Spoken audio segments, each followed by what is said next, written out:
The Sami people are the nomadic peoples of northern Scandinavia and Russia. Calculations suggest that there's a population of roughly 80,000 people spread between 4 countries. That is, approximately 20,000 in Sweden, 50,000 in Norway, 8,000 in Finland, and 2,000 in Russia. There is one thing that sets them apart from any other indigenous peoples, however. How so? Well, the Sami are, quite simply, reindeer herders. It's the tradition they have practiced since they first settled here 2,000 years ago. They breed them, take care of them, migrate with them, protect them, and also use them as a source of income, utilizing their meat for food, their fur for clothing, and their antlers for tools. No part of the animal is wasted. As quoted by the Sami, the reindeer are as close to us as we are to our own family.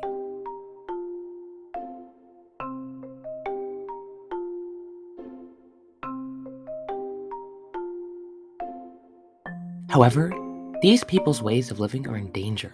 Their livelihoods are at stake. Since just 1990, populations have decreased 17% due to people leaving the way of living caused by financial struggle due to a multitude of conflicts they are being faced with. These include mining, logging, wind farming, and land rights. To elaborate, let's delve into these 4 issues individually.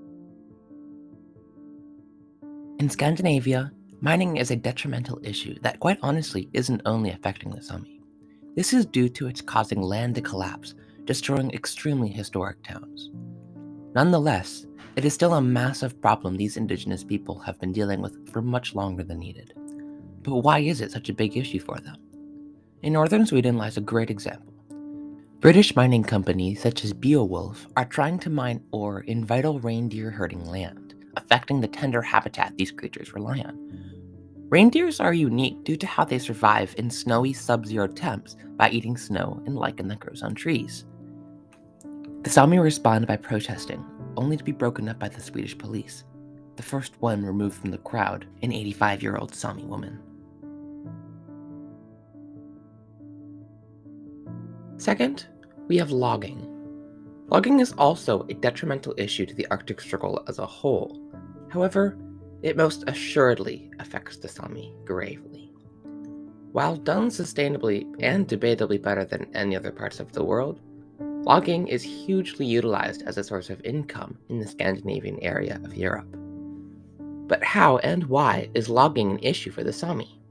Well, there are 2 sides of this that almost contradict each other, but both are significant and explainable. To start off with, logging companies are taking away means of income and resources for the Sami. Logging and utilizing the wood for building and selling has been something the Sami have practiced since long before industrialization.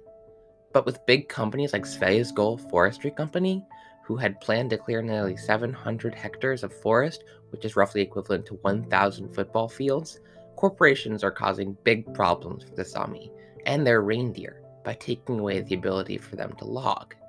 Along with this, similar to the effect of mining, logging can destroy vital reindeer herding area, especially since one of the main food sources for them grows on trees.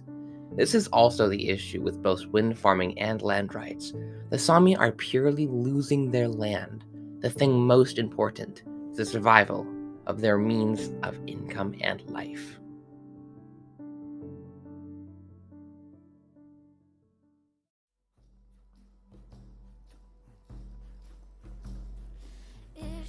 So, what can we do to help? There's no simple answer to this, alas. However, by far the most important thing that we can do is to educate others so that they can hear about the Sami, their culture, and their issues. With enough awareness on anything, change is absolutely inevitable. Currently, one of my good friends, Olsa, who lives in Jokkmokk, Sweden, is being faced with her home being mined, lost forever. She has asked for us to simply spread awareness. Not nearly enough Americans know about who these amazing people are. There are also amazing organizations like IWGIA, that is, the International Work Group for Indigenous Affairs, who are working to educate, help, and pull together donations to help as many different Indigenous peoples as possible. No matter what someone might say, any small amount of help, when put together with many, becomes a whole lot greater. So if issues like this can simply be shared, there's no need to give up hope. There's absolutely still hope.